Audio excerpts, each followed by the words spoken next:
आज है 27 अप्रैल और हम जो चैप्टर पढ़ रहे हैं वो है संख्या पद्धति।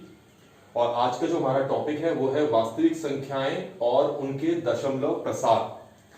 वास्तविक संख्याएं मैं आपको बता चुका हूं, परिमेय संख्याएं और अपरिमेय संख्याओं को अगर हम मिला दो तो बनता है आपका वास्तविक संख्याएं। आपने अब तक जो भी संख्या पढ़ी है वो बोल दो तो एक वास्तविक संख्या मानी जाएगी। इसके बारे में हम डिस्कस कर चुके हैं। अच्छा, तो आज हमने क्या समझना है कि हमने कुछ वास्तविक संख्याएं लेनी है और उनके दशमलव प्रसार ज्ञात करने। तो मैंने यहां पर आपके पास तीन वास्तविक संख्याएं दी हैं। एक है 10/3, 7/8, 1/7। हम क्या करेंगे, इनके दशमलव प्रसार ज्ञात करेंगे, इसका भी, इसका भी, इसका भी। ठीक है, तो पहला है हमारे पास 10/3, मतलब 10 को 3 से भाग करना है। तो इसके बगल में हम 10 को 3 से भाग करके देखते हैं क्या आता है। 10 यहां लिखा, 3 ये रहा हमारा, तो 3 तियां हमारे पास हो गया 9। तो हमारे पास शेषफल जो बचा वो 1। अगर हम यहां दशमलव लगाते हैं तो ये हो जाएगा 10, फिर 3 तियां 9, 1।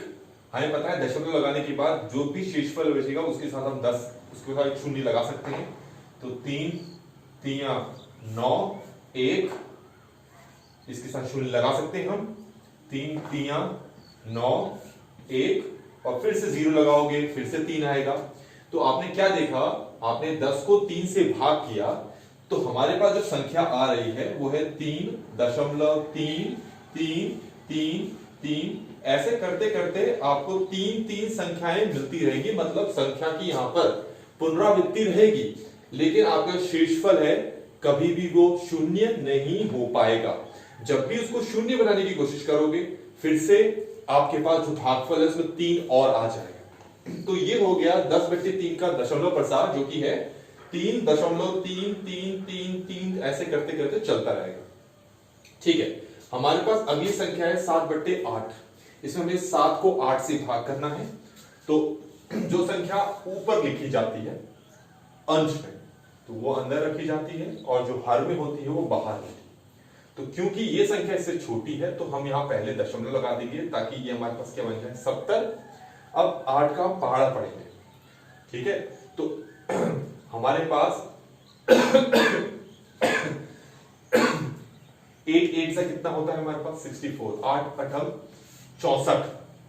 यहां पर हमारे पास शेषफल कितना आ गया 6, क्योंकि हम दशमलव लगा चुके हैं तो इसको हम 60 तक रख लेंगे। ठीक है, अब 8 7 से कितना हो गया 56। हमारे पास शेषफल कितना आ गया 4, फिर से 0 लगा लो। अब 8 5 से कितना हो गया हमारे पास 40। तो अब आप देख सकते हो कि हमारा शेषफल फाइनली यहां पर क्या हो गया है 0 हो गया है। तो हमारे पास जो 7/8 का दशमलव प्रसार था वो आया 0.875। आप यहां देख सकते हो जब हमने 10/3 का दशमलव प्रसार किया तो उसमें हमारे पास दशमलव के बाद की जो संख्या है वो उनकी पुनरावृत्ति आ रही थी। 3 3 3 ऐसे अगर करता जाता हो 3 3 3 3 आता जाता, पर यहां पर ऐसा हुआ नहीं। बार बार डिवाइड करने पे फाइनली हमारे पास जो शेषफल है वो कितना आ चुका है 0। इसका मतलब यहां पर दशमलव प्रसार एक पॉइंट के बाद रुक गया है।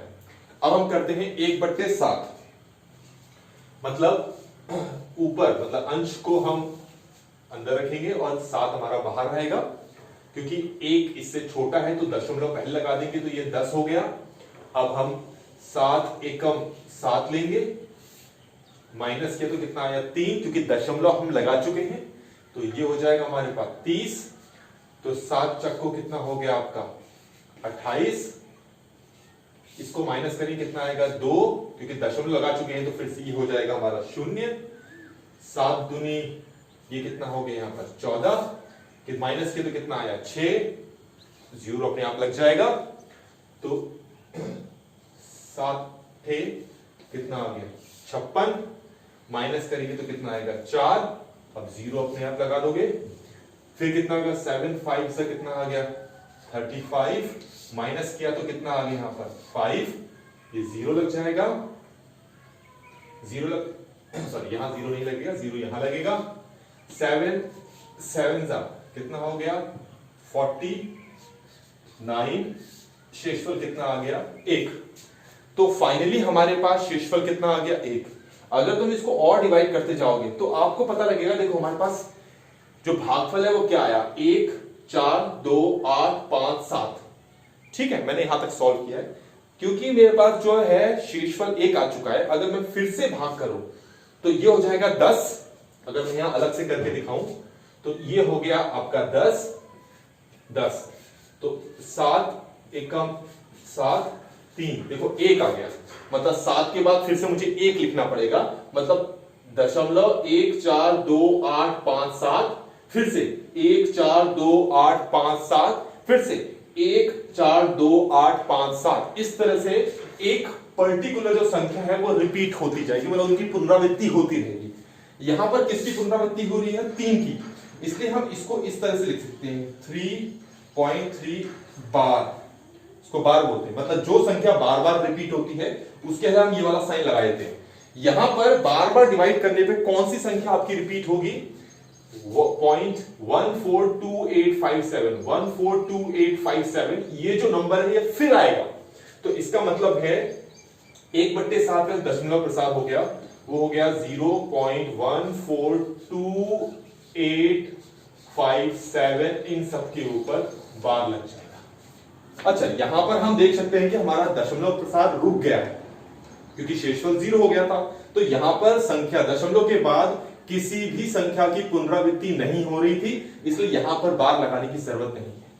अब हमने यहां पर क्या सीखा, हमने यहां सीखा कि या तो शेषफल आपका 0 होगा या शेषफल आपका 0 नहीं होगा। अगर शेषफल 0 होता है तो संख्या की पुनरावृत्ति नहीं होगी, और अगर आपका शेषफल 0 नहीं हुआ तो संख्या की पुनरावृत्ति होगी, जो कि आपने यहां पर भी देखा और वहां पर भी देखा। तो इन दोनों में संख्याओं की पुनरावृत्ति देखी। यहां पर आपने सिर्फ एक ही संख्या की पुनरावृत्ति देखी, यहां पर आपके पास 1.142857, ये नंबर बार बार रिपीट होगा। मतलब कैसे रिपीट होगा, अगर मैं इसको लिखकर दिखाऊं तो ये कुछ ऐसे आएगा। अगर मैं और डिवाइड करता तो ये कुछ ऐसे आएगा 0.142857 1.142857 1.142857। तो इस तरीके से देखो, ये जो नंबर है 1.24857 ये बार बार आ रहा है ना। इसीलिए बार बार लिखने के बजाय हम ऊपर बार लगाते हैं, जो कि ये बताता है कि वो पर्टिकुलर जो नंबर है वो बार बार उसकी पुनरावृत्ति होगी। तो इस तरीके से हमने वास्तविक संख्याओं के दशमलव प्रसार को ज्ञात करना सीख लिया है। तो अब हम यह जानेंगे कि हमारे पास जो दशमलव प्रसार है उसमें 3 चीजें निकल के आती हैं। या तो आपकी जो दशमलव प्रसार है वो शांत होगा। शांत का मतलब क्या है कि उसमें शेषफल आपका 0 तो बिल्कुल शांत हो गया है, ऐसे समझ लो। शांत, थोड़ा बहुत शांत से सब ज्यादा सुनाई देता है। तो या तो आपके पास दशमलव प्रसार शांत होगा, जो कि आपने यहां पर देखा, खत्म। तो इस तरह के दशमलव प्रसार को हम क्या बोलते हैं, शांत। कब दशमलव प्रसार शांत होगा, जब आपका शेषफल कितना हो जाएगा, 0। तो यहां पर ये वाला दशमलव प्रसार हमारे पास क्या हो गया है, शांत। तो इस तरह के दशमलव प्रसार को हम कहते हैं शांत दशमलव प्रसार। अच्छा, बाकी इन दोनों में आप देख सकते हो, इन दोनों में देख सकते हो, इन दोनों में दशमलव प्रसार आपका जो है वो रुक नहीं रहा है, वो बढ़ता जा रहा है, क्योंकि उनमें शेषफल 0 हुआ नहीं है। इसलिए इस तरह के दशमलव प्रसार को हम क्या बोलते हैं, अशांत। तो ये हमारे पास जो दशमलव प्रसार है वो है अशांत, और ये भी हमारे पास क्या है, अशांत। तो इस तरीके से हमने दशमलव प्रसार को ज्ञात करना सीखा, और साथ ही साथ ये देखा कि दशमलव प्रसार हमारे पास होते किस तरह के, एक तो शांत प्रकार का होता है और एक अशांत प्रकार का होता है। अब अगली वीडियो में हम ये समझने की कोशिश करेंगे कि जो अशांत दशमलव प्रसार होता है वो कितने तरीके का होता है।